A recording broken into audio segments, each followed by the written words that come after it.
마태복음 17장 22, 27절입니다. 갈릴리에 모일 때에 예수께서 제자들에게 이르시되 인자가 장차 사람들의 손에 넘기어 죽임을 당하고 제3일에 살아나리라 하시니 제자들이 심히 근심하더라. 가버나움에 이르니 반세계를 받는 자들이 베드로에게 나와 가로되 너희 선생이 반세계를 내지 아니하느냐?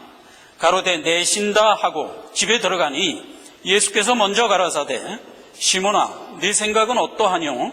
세상 임금들이 네게 관세와 정세를 받느냐? 자기 아들에게냐 타인에게냐? 베드로가 가로되 타인에게니이다. 예수께서 가라사대 그러하면 아들들은 세를 면하리라. 27절 그러나 우리가 저희로 오해케 하지 않기 위하여 내가 바다에 가서 낚시를 던져 먼저 오르는 고기를 가져 입을 열면 돈 한 세기를 얻을 것이니 가져다가 나와 너를 위하여 주라 하시니라. 아멘. 성전세라는 제목으로 말씀을 잘 살펴보고자 합니다.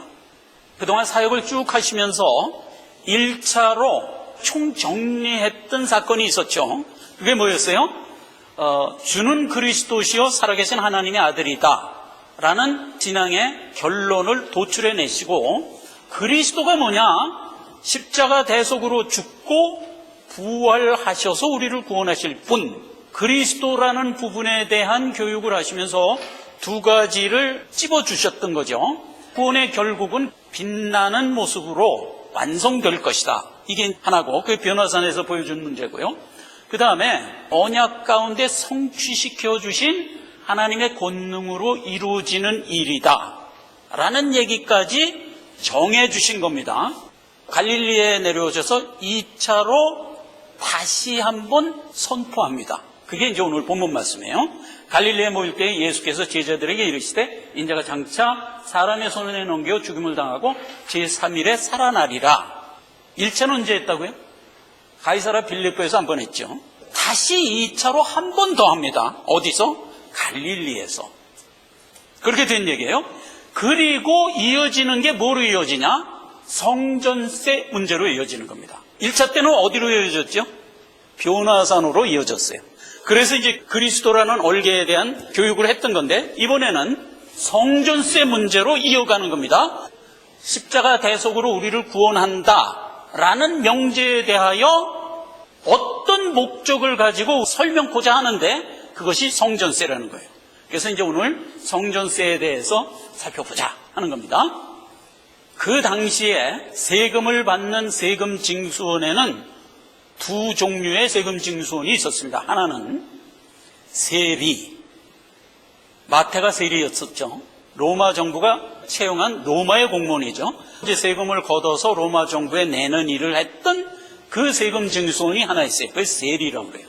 근데 여기서 반세계를 받는 자라는 징수원도 하나 있었어요. 그건 누가 세운 거냐? 성전을 맡은 자들이, 그러니까 말하자면 대제사장과 바리새인과 사두개인들의 무리들이 고용한 사람이에요. 그래서 성전세를 받도록 세운 자, 반세계를 받는 자, 디드라크마 람바논테스라는 요 사람들이, 디드라크마라는 건 D가 2예요. 그러니까 2드라크마 받는 자인데 그 가치가 얼마냐면 양 한 마리 값이에요. 옛날에는 그 화폐가 다 은화였기 때문에 오늘날 같이 인플레 이런 개념이 없습니다. 그러니까 1500년 전에 반세계를 받던 그 가치나 1500년이 지난 지금 로마 시대의 반세겔이나 가격은 같은 거예요. 왜냐하면 금이나 은 지폐였기 때문에 인플레이라는 게 없는 거예요. 그때나 지금이나 양 한 마리 값이에요. 굉장히 큰 의미가 있는 겁니다. 지금 벌써 이 성전세가 어떻게 이스라엘 백성들에게 명하여 지금까지 성전세를 내게 되는 그 얼개가 어떻게 만들어졌었는가 하는 것을 먼저 살펴보자고요. 그걸 살펴봐야 성전세가 가지고 있는 의미를 우리가 알 수가 있어요. 성전세는 출애굽기에 명된 얘기입니다. 출애굽기 19장서부터 제가 얕기를 하겠습니다. 여러분 다 아는 얘기지만 함께 얕기합시다. 출애굽기 19장에는 이스라엘 백성들을 홍해 건너서 시내산까지 온 상황이에요. 이스라엘 백성 200만이 다 모인 겁니다. 하나님이 강림하시죠. 백성들한테 이제 말씀 주는 겁니다. 하나님이 좀 급하셔. 그래갖고 자기가 이 땅에 오시면 어떻게 될지에 대하여 생각을 안 하신 것 같아. 뭐 이렇게 얘기하는 걸 이해하십시오. 원래는 그런 건 아니지만 하나님이 이 땅에 오면 무슨 일이 생겨요? 난리가 나는 거예요. 난리가 나는 거예요. 그러니까 우르랑캉캉하고 난리가 나서 그런 상황에서 이제 하나님은 자기 생각만 하고 내 백성 보니까 좋다 하면서 백성들한테 드립다 얘기를 했단 말이에요. 백성들이 하나도 못 알아들었지. 무섭기만 해갖고 보들보들 떨면서 있을 때 하나님 이제 말씀을 다 마쳤어요. 출애굽기 20장에서 24장까지 쫙 이제 하나님이 막 말을 쏟아낸 거예요. 그러니까 이제 모세가 양의 피를 이제 굉장히 많은 이스라엘 200만이 모였으니까 많이 잡아서 두 양푼에 담았고 하나는 단에 뿌리고 하나는 백성에 뿌리고 그렇게 해갖고 이제 하나님이 주신 말씀에 대한 제사로 마무리를 했어요. 근데 하나도 못 알아들었어. 모세가 이제 하나님께 얘기를 하죠. 백성들은 하나도 못 알아들었답니다. 그러니까 그러면 네가 시내산으로 올라오라. 이렇게 해서 이제 모세가 시내산으로 올라가는 겁니다. 올라가서 그때 이제 십계명을 주시는 거죠. 그 내려올 때 밑에서 무슨 일이 있었죠? 금송아지 만들고 배도를 했단 말이에요. 그래갖고 이제 모세가 그 받은 십계명을 백성들 앞에서 깨트려 버리고 그리고 이제 모세가 하나님께 기도합니다. 하나님, 우리 백성이 금송아지 만들어갖고 다 멸망하게 생겼는데 죽이실 겁니까? 나를 대신 죽이시고 백성을 살려주십시오. 라고 간구를 했어요. 그랬더니 무슨 일이 있었냐? 원래는 그때 메시아를 보내주셔서 그로 하여금 백성의 죄를 봉케 하겠다 하는 약속을 했어요. 근데 그 얘기는 동일한 사건을 기록한 신명기에만 기록되어 있어요. 출애굽에는 어떻게 기록됐냐? 메시아를 주겠다는 약속이 기록이 안 돼 있어요. 그러면 그 약속을 안 한 게 아니라 했는데 출애굽에서는 그 기록을 안 했어요. 그리고 뭐를 기록했냐면은 무릇 죄를 지면 누구나 다 죽어야 돼 하는 원칙적인 얘기를 해줘요. 출애굽기에서는 요거를 구분해서 들으셔야 돼요. 내 백성이 죄를 졌습니다. 다 죽게 생겼습니다. 그렇다고 백성 죽이실 겁니까? 살려주세요. 그 대신 제가 대신 죽겠습니다. 모세가 이렇게 얘기했거든요. 그랬더니 하나님이 거절을 하면서 출애굽에서는 뭐라고 얘기했냐면 누구든지 죄를 범하면 다 죽여야 돼 하는 원칙적인 얘기를 해줬어요. 그런데 이제 신명기 동일한 사건에 가보면 너와 같은 선지자를 보내줄 테니까 때가 되면 보내줄 때 그때 그가 백성의 죄를 속하리라 라고 했던 얘기는 신명기에만 기록하고 있는 거예요. 출애굽에서는 그 얘기를 슬쩍 빼버렸어요. 32장 33절이에요. 죄는 필멸이다 라는 얘기를 출애굽에서 해주는 것으로 일단 마무리가 되고 이제 처음에 준 돌비를 깨트려 버렸으니까 모세를 다시 시내산으로 부릅니다. 돌멩이 하나 잘 깎아갖고 다시 시내산으로 올라와 이런 거예요. 그러니까 이제 모세가 다시 돌멩이를 깎아갖고 시내산으로 다시 올라갔습니다.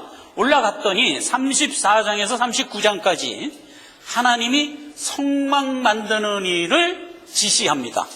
친히 보여주시고 지시합니다.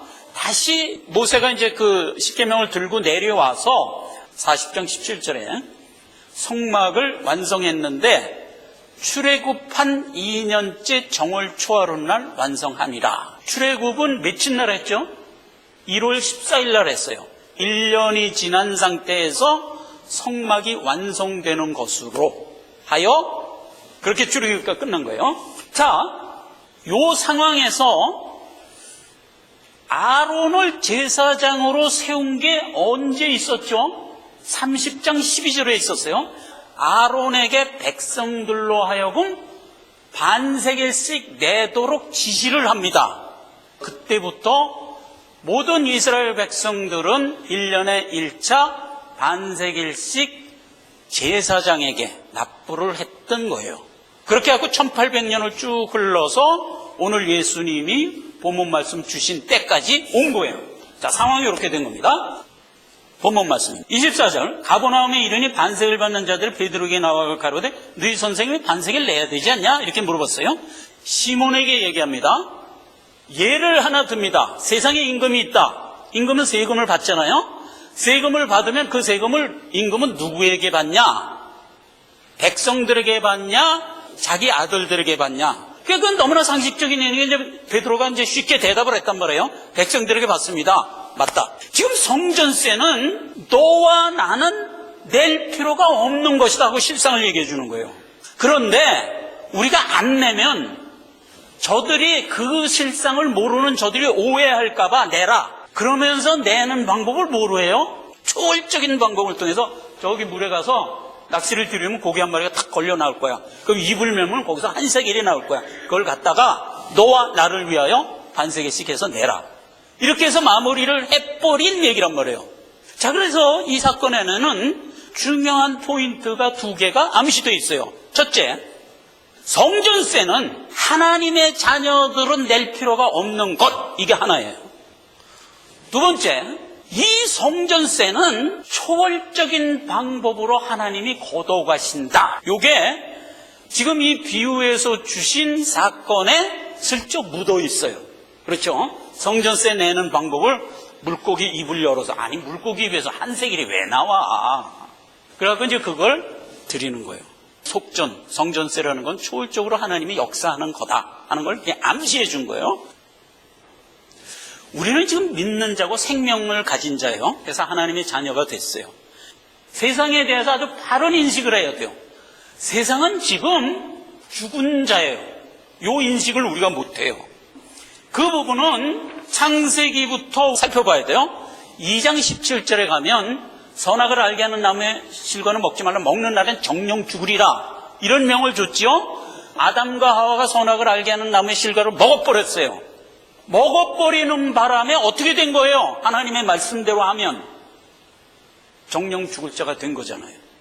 히브리어로 무투타 무투, 죽고 또 죽고예요. 그러니까 이게 계시록에서 얘기하는 둘째 사망이에요.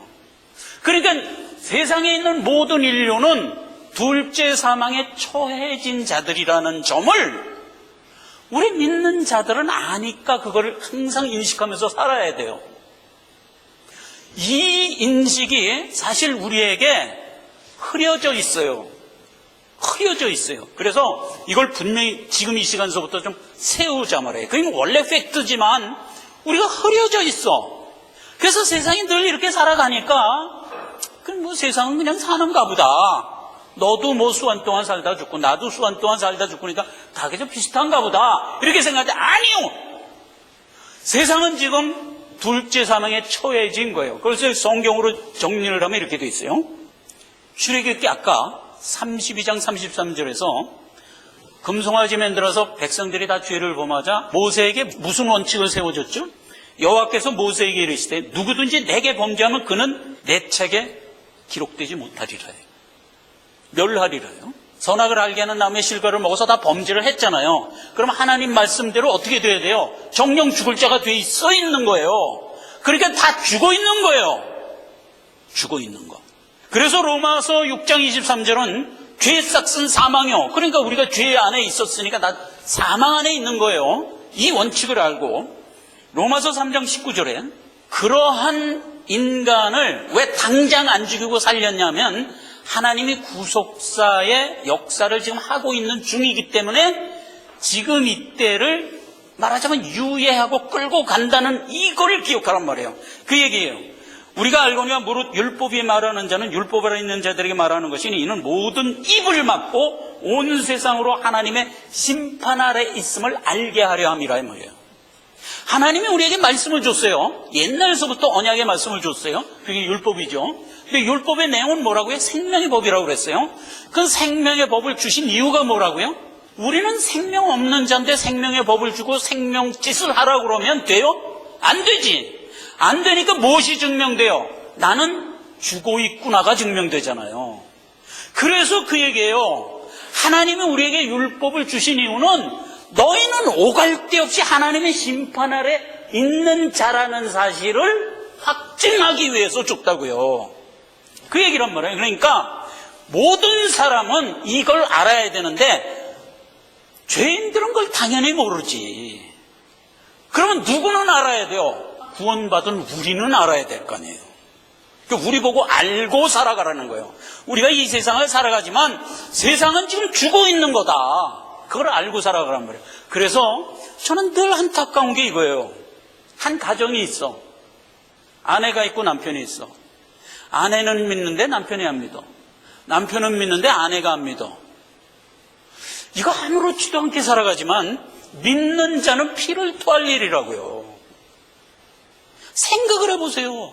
내가 지금 시체랑 살고 있는데 이 자각이 있냔 말이에요. 이 자각이. 사실 믿는 자들이 이 자각이 흐려져 있어요. 만약 우리 집사람이라면요, 내가 안 믿어. 사생 결단을 하지 않겠어요? 어떻게 끝장을 내자 이러지 않겠어요?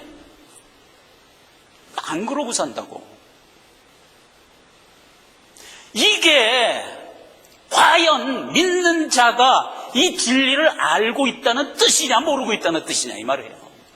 많은 가정에 보면 신자와 불신자가 섞여 있어요. 그걸 아무렇지도 않게 살고 있다니까.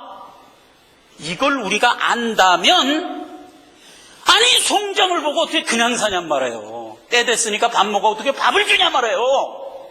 밥 먹을 가치가 없어. 안 믿을 바에는 이래야지.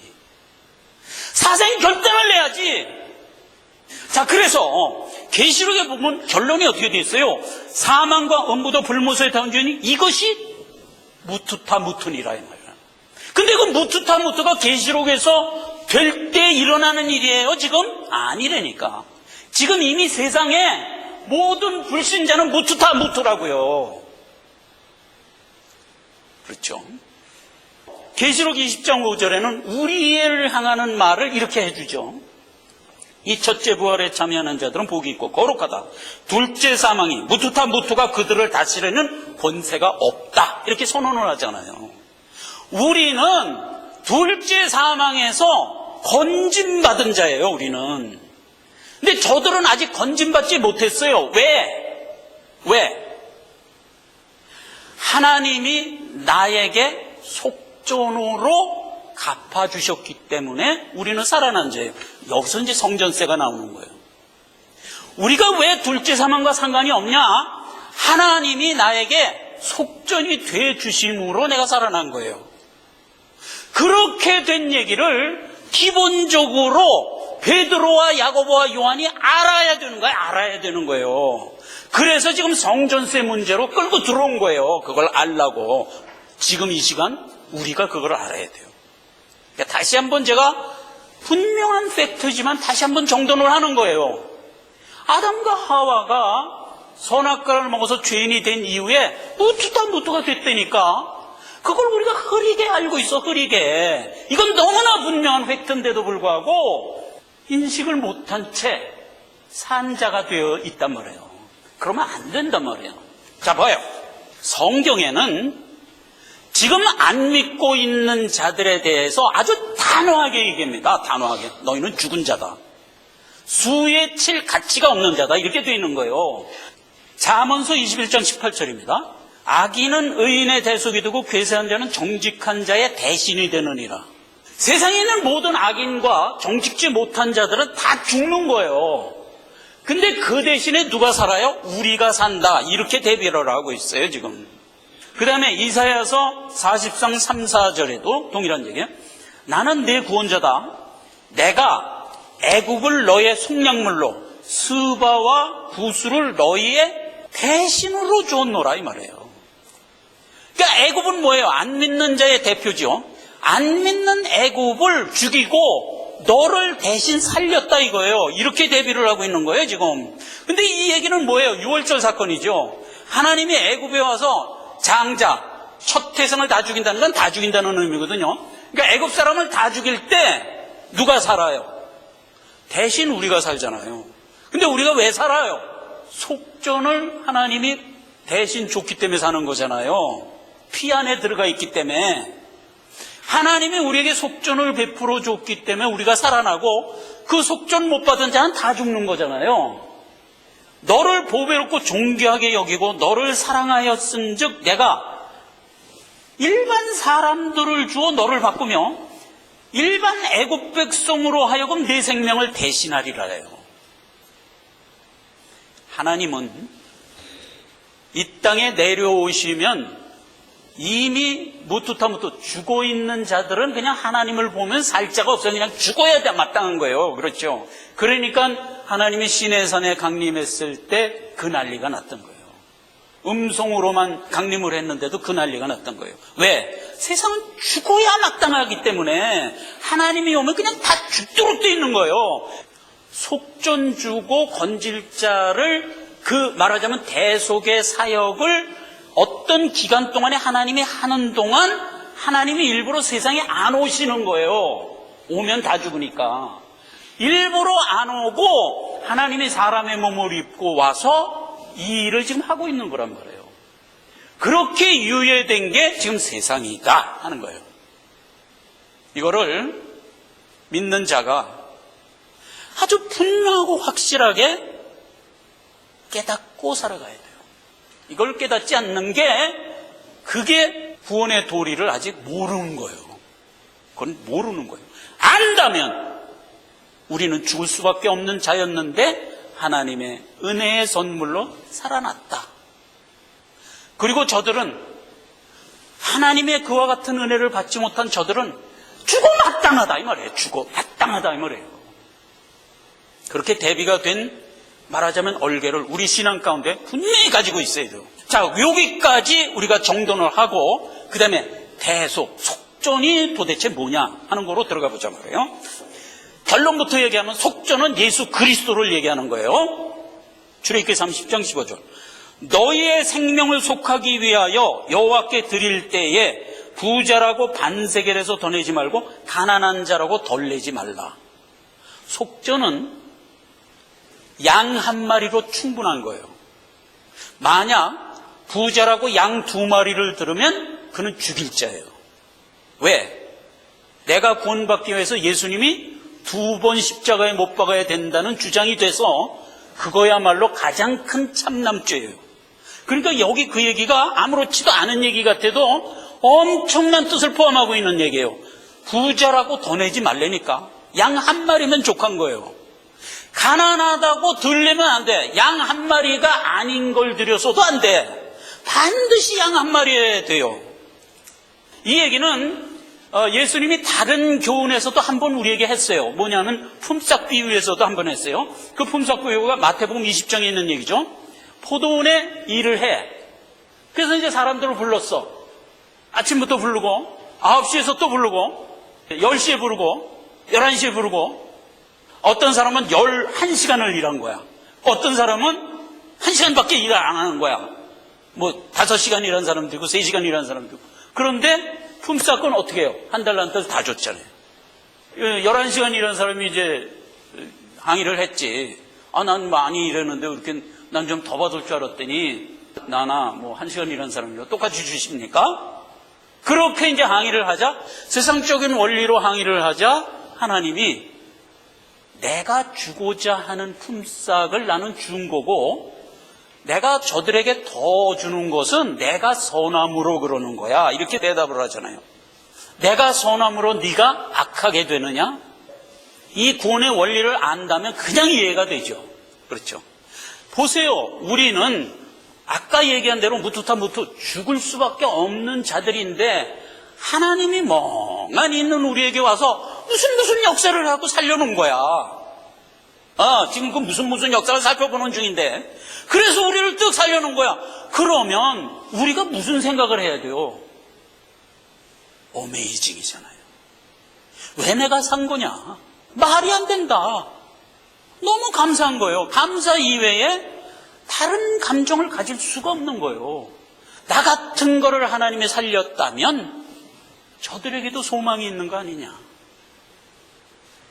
주여, 저들에게도 기회를 주십시오.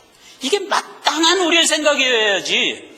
나는 일찍 예수를 믿었고, 저는 죽기 일보 직전에 예수 믿었고, 어떻게 같을 수가 있어요? 이러고 따지면 그건 구원받은 자의 심령이 아니잖아요. 벌써 봐도 알잖아요. 구원이라는 자체는 너무나 어마어마한 것을 내가 은혜로 받았기 때문에 그 은혜를 진정으로 받아서 깨달은 자라면 뭐예요?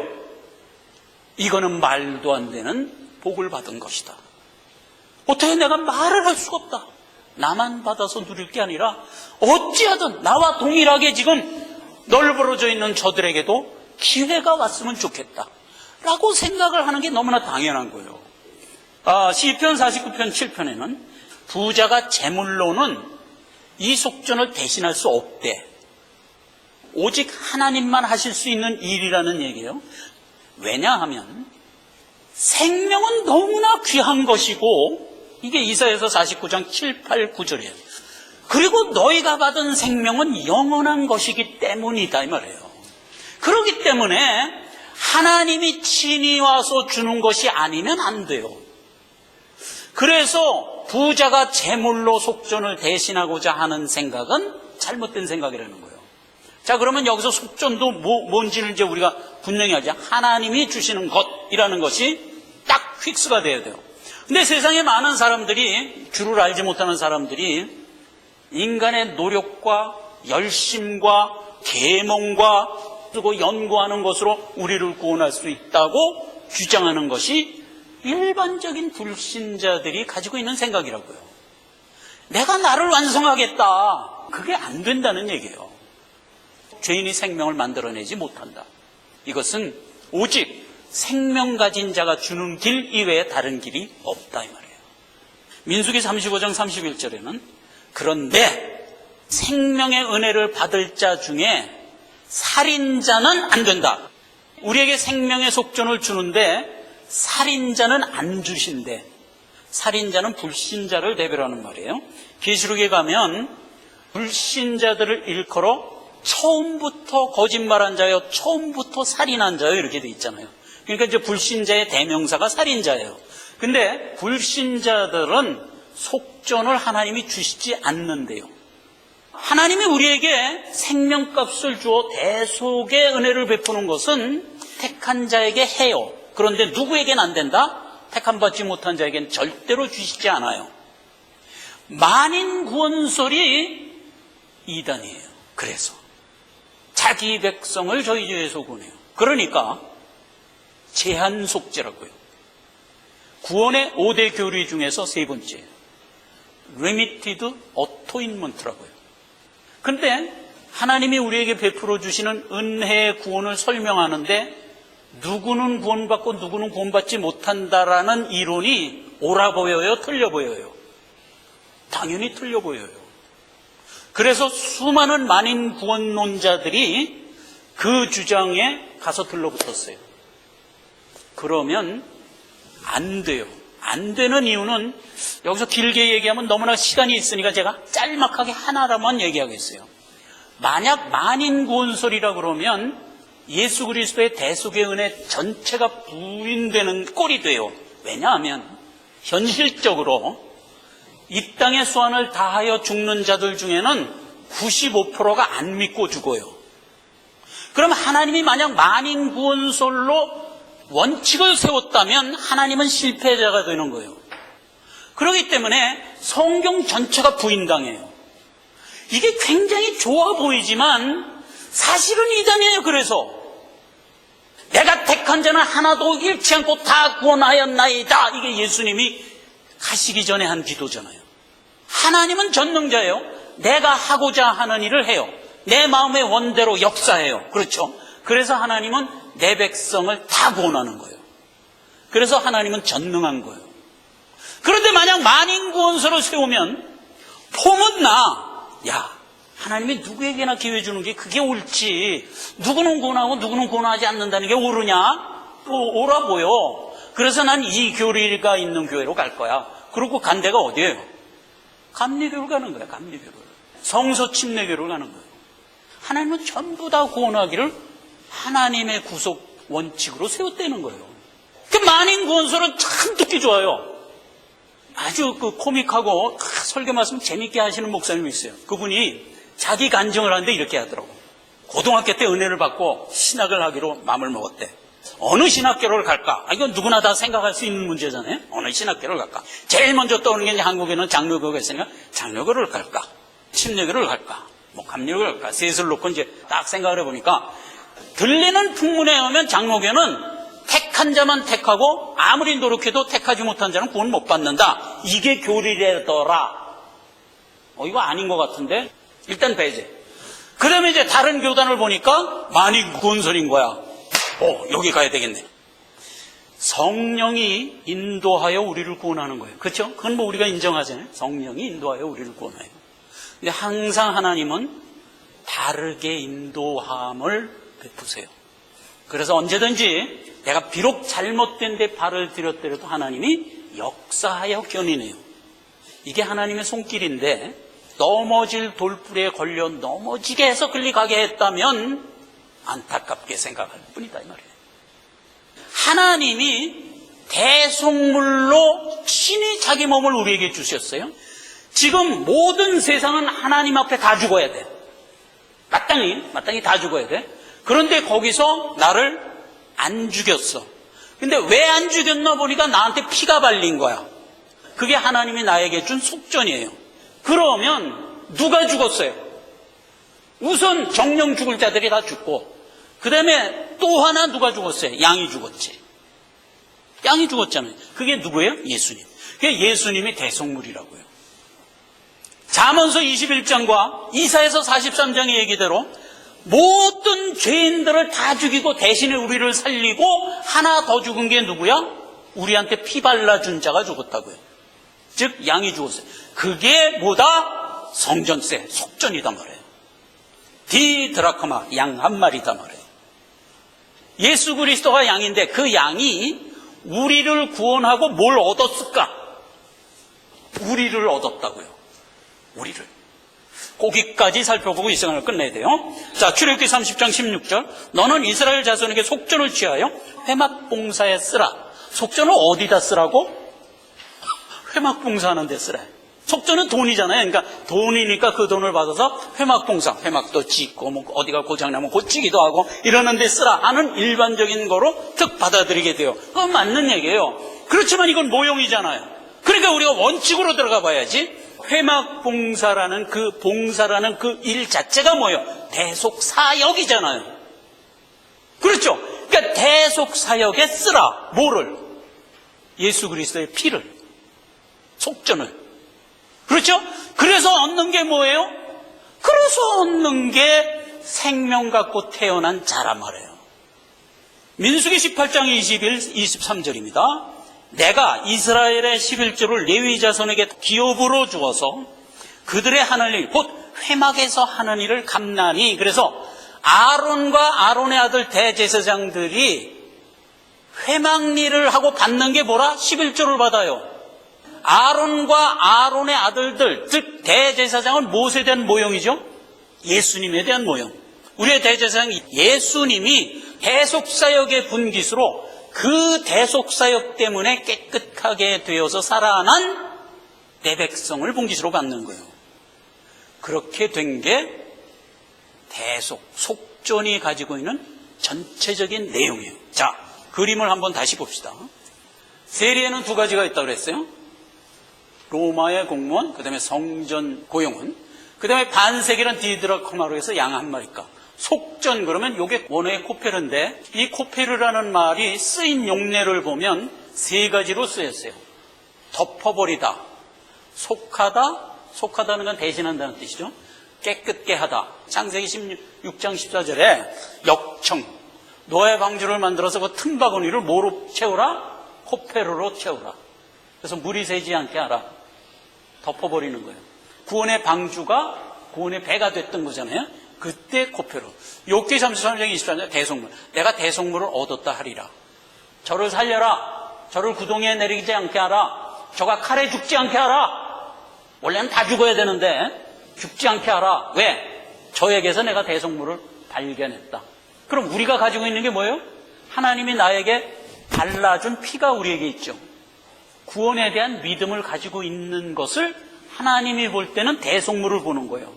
우리가 가지고 있는 그 믿음, 그걸 하나님이 보고 저놈 안에 대속물이 있네? 살려라. 이렇게 되는 거예요. 그러니까 우리는 그렇게 해서 살아난 거예요. 우리는 간단해. 예수님이 나의 대속자고 예수님이 나의 구원자고 예수의 피 때문에 내가 깨끗해졌어. 이걸 믿음으로 가지고 있는 자. 이게 피 발리운 자란 말이에요. 이게 우리, 이게 대속물. 그 다음에 아가서에 술람미 여자를 솔로몬 임금이 사랑하죠. 요거는 신랑된 예수님이 신부인 우리를 사랑하는 것에 대한 이제 모형이에요. 거기에 보면 너는 엔게디 포도원의 호벨화 송이로구나. 엔게디가 뭐냐면 양의 물이라는 뜻이에요. 양의 물이 넘쳐나는 포도원에 고벨화가 뭐예요? 우리말로 고벨이라고 그랬지만 요 원어로 들어가면 뭐예요? 호페로환이라예요.